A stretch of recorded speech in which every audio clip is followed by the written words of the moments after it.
नमस्कार प्यारे दोस्तों, कैसे हो आप सभी। उम्मीद करती हूँ कि बहुत अच्छे होंगे और अच्छे से पढ़ाई कर रहे होंगे। दोस्तों, जैसा कि आप सभी जानते हो कि आज रविवार है और रविवार को हम लेके आते हैं आपके लिए कवियों की महत्वपूर्ण सीरीज, और उसमें हम देख चुके हैं सुबह सुमित्रा नंदन पंत जी से संबंधित महत्वपूर्ण तथ्य, और अब हम देखेंगे इनसे संबंधित प्रश्नोत्तरी। ठीक है, तो चलो इस वीडियो को स्टार्ट करते हैं। दोस्तों देखिए, फर्स्ट क्वेश्चन है यहाँ पे, निम्न में से कौन सा कवि छायावाद का प्रतिनिधित्व करता है। दोस्तों आपको बताना है कौन सा कवि है जो छायावाद का प्रतिनिधित्व करता है। तो मैं आपको बता चुकी हूँ सुबह जो वीडियो डाली है उसमें कि सुमित्रा नंदन पंत जी है, इनको छायावाद का प्रतिनिधि कवि कहते हैं। ठीक है, तो ये आपको मालूम होना चाहिए कि इसका उत्तर है सी, सुमित्रा नंदन पंत। ठीक है दोस्तों, आपकी समझ में आ गया होगा ये। देखिए दूसरा क्वेश्चन देखते हैं, हिंदी साहित्य में सर्वप्रथम ज्ञानपीठ पुरस्कार से 1968 ईस्वी में किसे सम्मानित किया गया। दोस्तों देखिए, मैंने आपसे कहा ना कि अगर हिंदी साहित्य के संदर्भ में पूछेगा तो वो मेंशन करेगा वहाँ पे। तो देखिए यहाँ पे इन्होंने मेंशन किया है कि हिंदी साहित्य में सर्वप्रथम मतलब सबसे पहले ज्ञानपीठ पुरस्कार है, ये 1968 ईस्वी में मिला। लेकिन किसको मिला?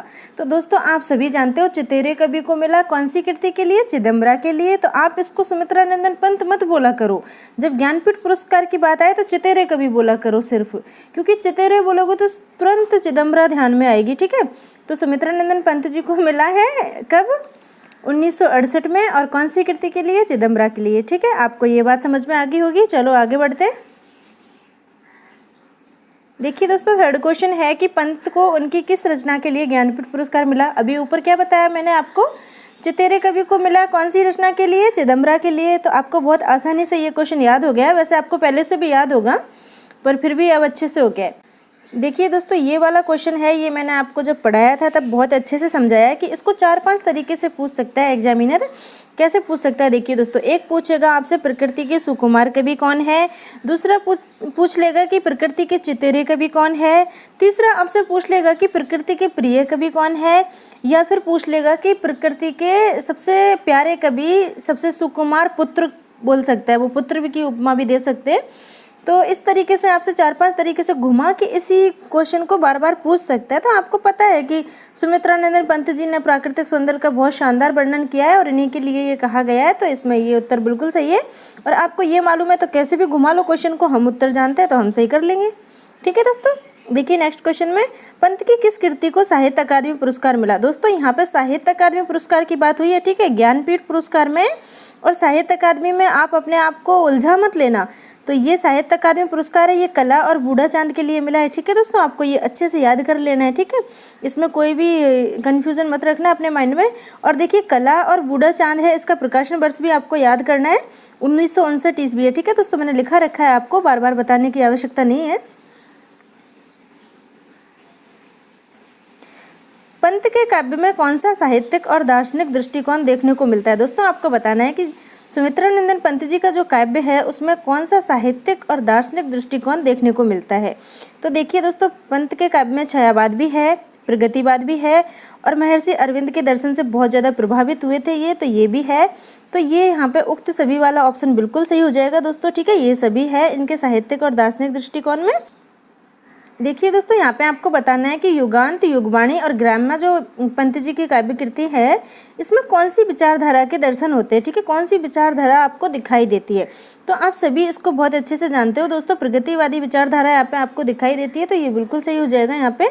ठीक है दोस्तों, कवि सुमित्रा नंदन पंत का काल बताना है आपको, इनका जन्म और मृत्यु काल दोनों के संदर्भ में कौन सा ऑप्शन यहाँ पे बिल्कुल ठीक है, तो उसको आपको बताना है।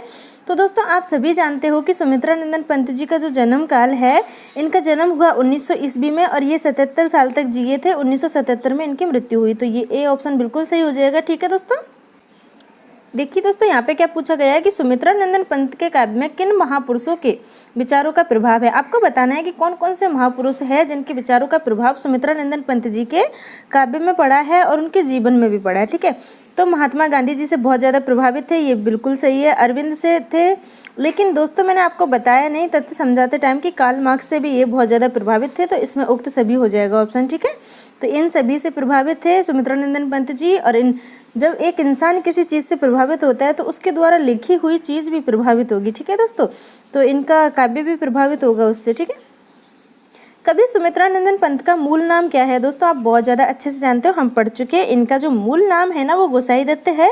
बाद में इन्होंने अपना नाम बदल लिया और बदल के कर लिया सुमित्रा नंदन पंत। देखिए दोस्तों, यहाँ पे आपसे पूछा गया है कि कवि सुमित्रा नंदन पंत की पहली कविता कौन सी है, और आपसे यहाँ पे सिर्फ इतना पूछा है कि पहली कविता कौन सी है। अगर वो लिखेगा कि छायावाद की पहली रचना कौन सी है या पहली कविता कौन सी है, तो आपको अलग उत्तर देना है। यहाँ पे पूछा पहली कविता कौन सी है जो उन्होंने लिखी है, ठीक है। तो आप सभी जानते हो कि गिरजे का घंटा ये इनकी पहली कविता है और इसका प्रकाशन वर्ष है 1916 ईस्वी, ठीक है दोस्तों, ये आपको सभी को मालूम है। दोस्तों इस क्वेश्चन में आपको बताना है कि सुमित्रा नंदन पंत द्वारा रूपाब नामक पत्रिका का प्रकाशन कब किया गया, ठीक है। इन्होंने रूपाब पत्रिका का प्रकाशन कब किया वो आपको बताना है। तो आप सभी जानते हो कि 1938 ईस्वी में किया, क्योंकि मैं आपको बहुत अच्छे से बता चुकी हूँ पहले, ठीक है। और अगर आपको मालूम नहीं है, हो सकता है आपने वो वीडियो नहीं देखा हो, तो आप इसको अच्छे से पढ़ लो। पहले उस वीडियो को देखोगे तभी आपको ये क्वेश्चन करने में मज़ा आएगा और अच्छे लगेंगे, ठीक है। तो पहले आप उसको देखो, और अगर आपने इसको भी नहीं देखा और उसको भी नहीं देखा तो मैं मिला के डालूंगी दोबारा इसको, तो उसको देख लेना, ठीक है दोस्तों देखिए इस क्वेश्चन में क्या पूछा गया है कि कवि पंत की काव्य रचनाओं और उनके प्रकाशन काल को सम्मिलित करना है। आपको उनकी जो काव्य कृति है उनको प्रकाशन वर्ष से सम्मिलित करना है, ठीक है दोस्तों। यहाँ पे देखो मैंने गलती से ये भी 1928 लिख दिया, जबकि ये 1920 है, ठीक है। तो देखिए दोस्तों आप सभी जानते हो कि इनकी जो उच्छ्वास है रचना, इसका जो प्रकाशन वर्ष है वो 1920 है, ठीक है दोस्तों। और पल्लव का भी आप सभी जानते हो कि कितना है, 1928 है, ठीक है दोस्तों।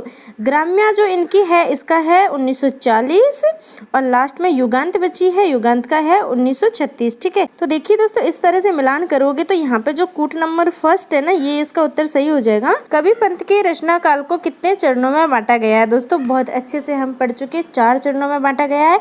और कौन कौन से 4 चरण थे आपको याद भी होने चाहिए। छायावादी युग, प्रगतिवादी युग, अंतश्चेतनावादी युग और नव मानवतावादी युग, याद है ना आपको। तो 4 भागों में बांटा गया है, तो 4 है, ठीक है। इसमें कला और बूढ़ा चांद पंत के रचना काल के किस चरण से संबंधित है? देखिए दोस्तों कितना ये क्वेश्चन थोड़ा सा कठिन बन जाता है आपके लिए।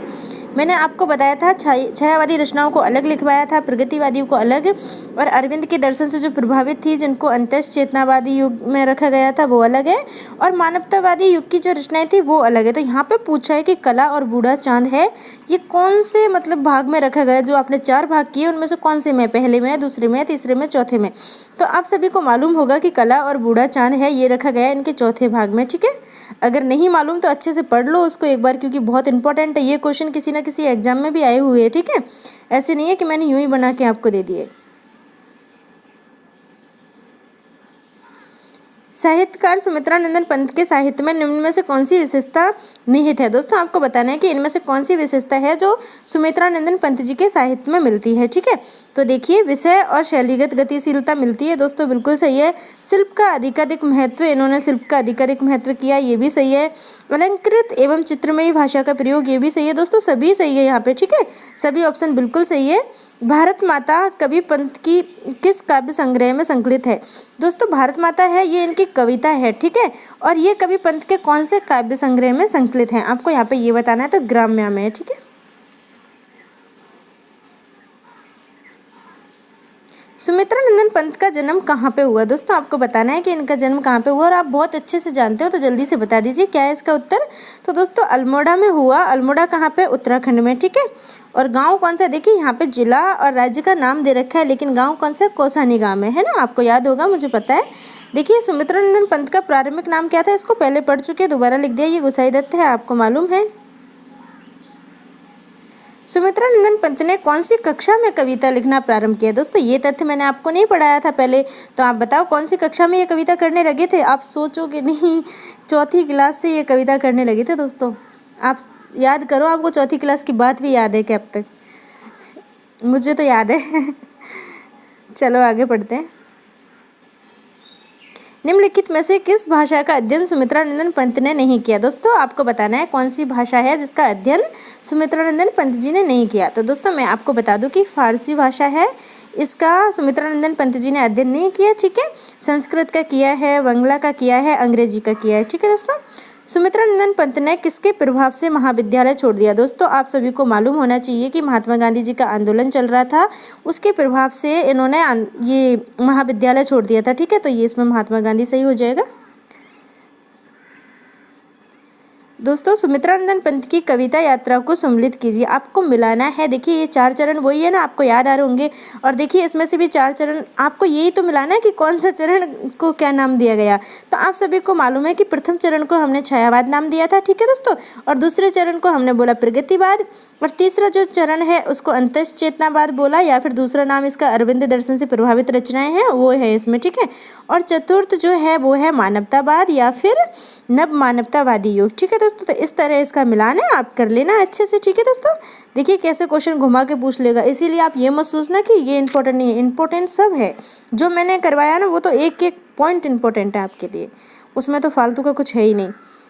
देखिए दोस्तों यहाँ पे क्या पूछा है आपसे कि सुमित्रा नंदन पंत जी को निम्नलिखित में से, ये जो दिए गए इनमें से कौन सा पुरस्कार नहीं मिला।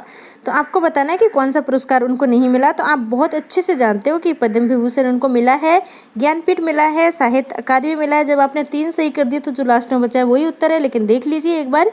राज्यसभा के सदस्य मनोनीत नहीं दोस्तों, ये राज्यसभा में सदस्य मनोनीत नहीं हुए थे, तो ये गलत है। अब आप ये देखो कि आपको चीज़ों का पता होने का कितना अच्छा फ़ायदा होता है। आप मतलब क्रॉस कर कर देखिए, मान लीजिए यहाँ पे ये पूछता है कि निम्न में से कौन सा सही है, तो आप गलत को क्रॉस कर करके सही तक पहुँच जाते, ठीक है।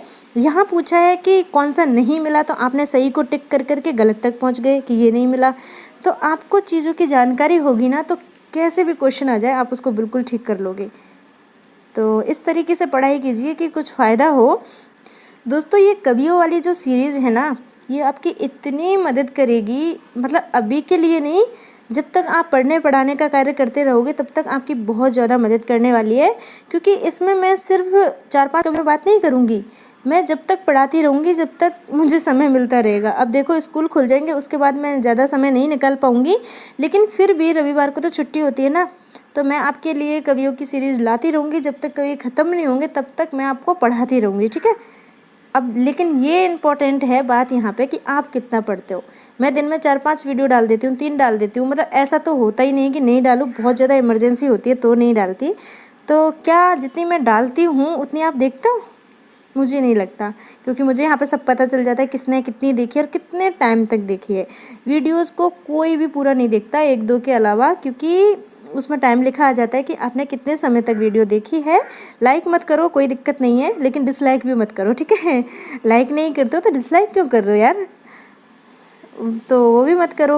और मेरा कहने का भाव ये है कि आप अच्छे से पढ़ाई करोगे ना तो सब कुछ पॉसिबल है, सब कुछ बहुत अच्छे से हो जाएगा। आपकी मदद भी होगी, और मदद ऐसे होगी कि कल जब क्लास में एंट्री करोगे ना, अपने पद पर जब जाओगे जॉब लगने के बाद, और जब कक्षा में एंट्री करोगे तो कोई भी पूछेगा कि ये हिंदी के टीचर है, तो कोई मान लो कुछ पूछ लिया हिंदी से संबंधित, तो यूँ सीना तान के जवाब दोगे कि मुझे अनुभव है, मुझे आती है चीज़ें। आप पूछ लो, कैसे भी हो सकता है तथ्य याद ना रहे कोई भी, लेकिन चीज़ें तो सारी याद है ना, कहानी तो आपके दिमाग में रची बसी है उनकी।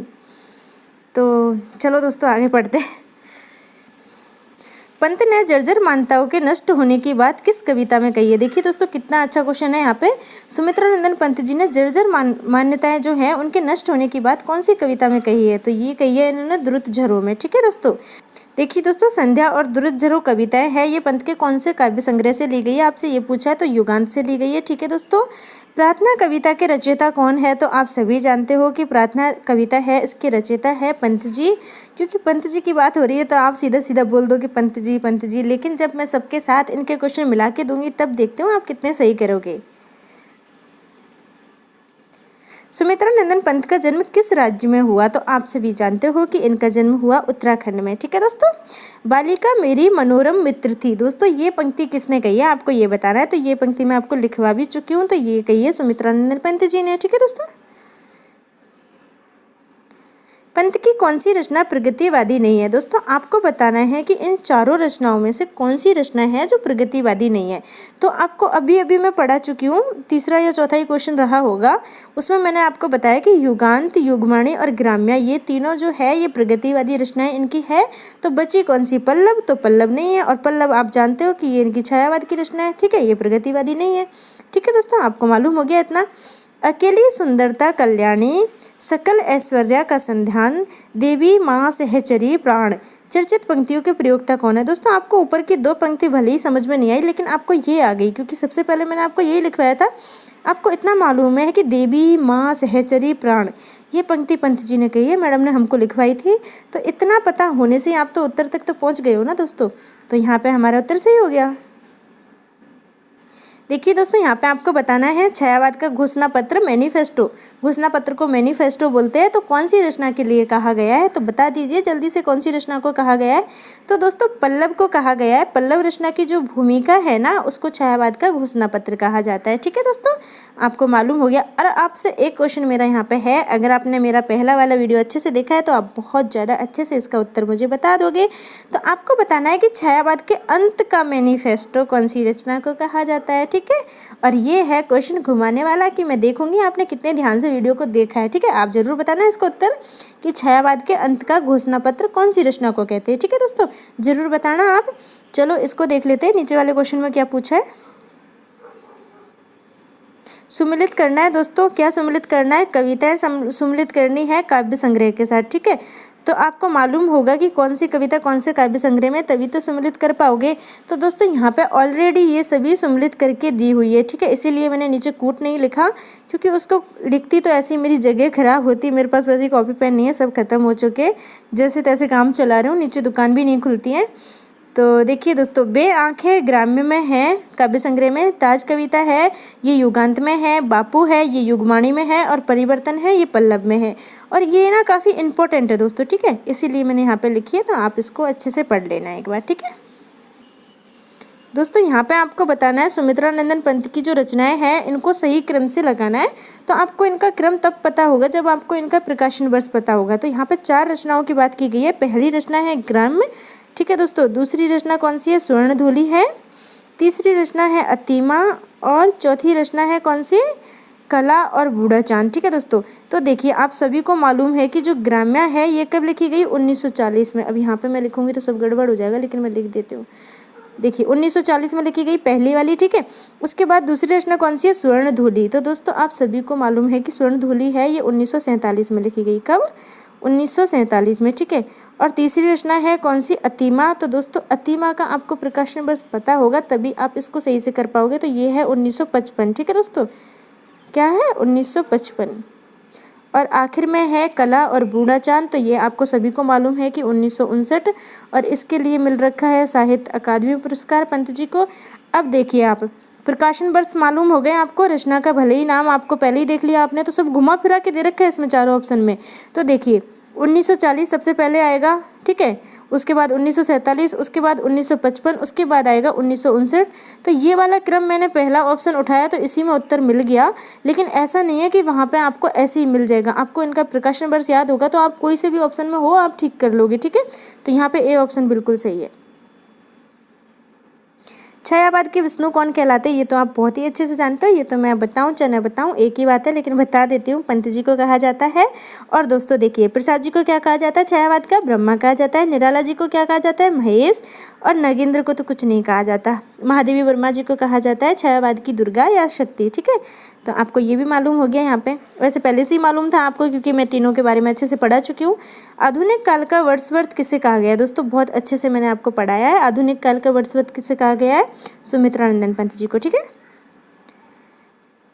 नंद दुलारे वाजपेयी ने छायावाद का प्रवर्तक किसे माना है दोस्तों। नंद दुलारे वाजपेयी के अनुसार अगर देखोगे तो छायावाद का जो प्रवर्तक है वो पंत जी को माना गया है। ठीक है, ये काफ़ी अच्छा क्वेश्चन है, ऐसे क्वेश्चन पूछे जा सकते हैं।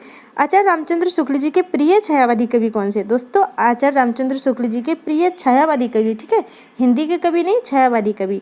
तो इनके हैं कौन, सुमित्रा नंदन पंत जी। ठीक है, मैं बता चुकी हूँ आपको पहले ही।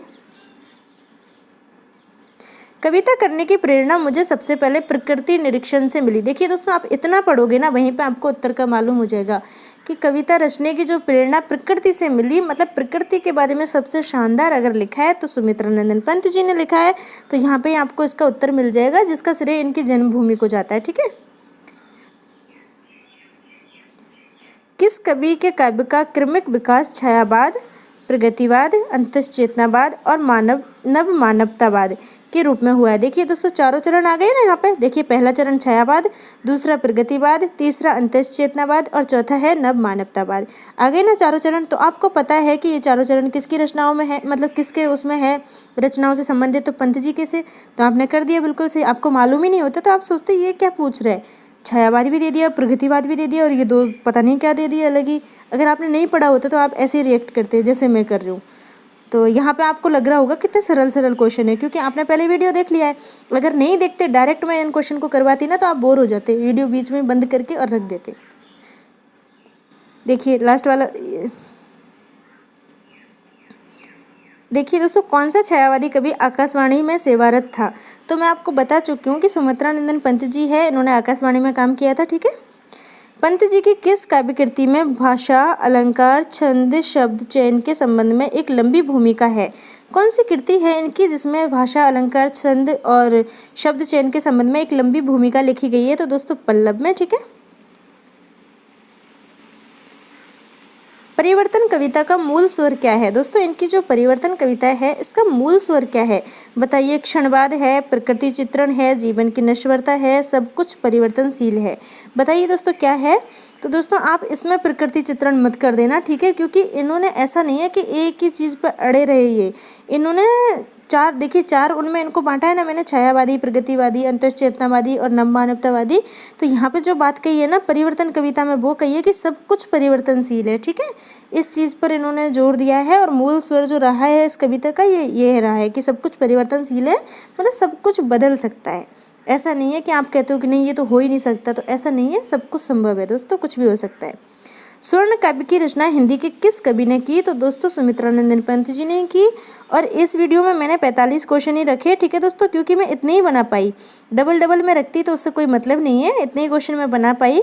और ये भी ऐसा नहीं है कि इतनी आसानी से बन गए। बहुत आपको लगता होगा वीडियो में आते हैं तो कि बहुत आसानी से आ गए हैं, लेकिन इनको कितने चरणों से होकर गुजरना पड़ता है वो आपको नहीं मालूम, वो मुझे मालूम है। मेरी उंगली पिचक गई है लिख लिख के, और उंगली पिचकना ही नहीं, सिर में भी दर्द रहता है क्योंकि नींद पूरी नहीं होती। क्वेश्चंस लिखना, रिकॉर्ड करना, बीच में कहीं कहीं रुक जाती हूँ, उसको एडिट करना, फिर अपलोड करना, पर मैं करती हूँ क्योंकि मुझे आपकी मदद करनी है। दोस्तों मेरा जो मकसद है ना वो ये है कि आपकी मदद हो, और उसी उद्देश्य से मैं इस वीडियो को पहुंचाती हूँ आप तक। उसके बाद कार्य आपका रहता है कि आप देखना चाहते हो, नहीं देखना चाहते, पसंद करते हो, ना पसंद करते हो, कुछ भी करते हो, मुझे उससे कोई मतलब नहीं है, क्योंकि मेरा कार्य यहाँ पे हो गया ख़त्म। उसके बाद आपका कार्य हो गया शुरू। तो देखते हैं कि कौन किसके कार्य को अच्छे से करता है। ठीक है। मैं तो अपने, देखिए मैं अपने काम से संतुष्ट हूँ। हालांकि ये कहते हैं कि संतुष्ट नहीं होना चाहिए, हमेशा कुछ अच्छा करते रहना चाहिए, लेकिन मैं इतना भी बुरा नहीं कर रही हूँ, मैं ठीक कर रही हूँ। इसलिए मैं अपने जो कर रही हूँ उससे संतुष्ट हूँ कि मेरे द्वारा अगर किसी की भी मदद होगी ना तो मुझे दिल से खुशी होगी और बहुत ज़्यादा खुशी होगी, क्योंकि जिसको वास्तव में ज़रूरत है ना वो ढूंढते ढूंढते आएगा, वो देखेगा भी और वो उससे मदद लेगा, और उसके बाद वो अपने लक्ष्य को भी पूरा करेगा।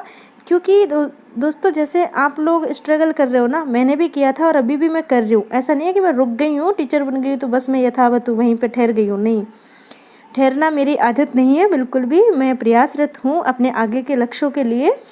तो मैं लगी हुई हूँ अपने काम में, जो मुझे टारगेट मैंने बना रखा है उसे मुझे अचीव करना है, मतलब उसके लिए मेहनत करनी है। और देखिए दोस्तों नहीं हो पाता अचीव तो हो सकता है मेहनत में कहीं कमी रही हो या कोई भी चीज़ रही हो, लेकिन मेहनत करने से पीछे नहीं हटना चाहिए। ठीक है। बाकी सारी चीज़ें सेकेंडरी है, सबसे पहले मेहनत है। ठीक है। ओके दोस्तों, चलो बाय बाय, मिलेंगे नेक्स्ट वीडियो में।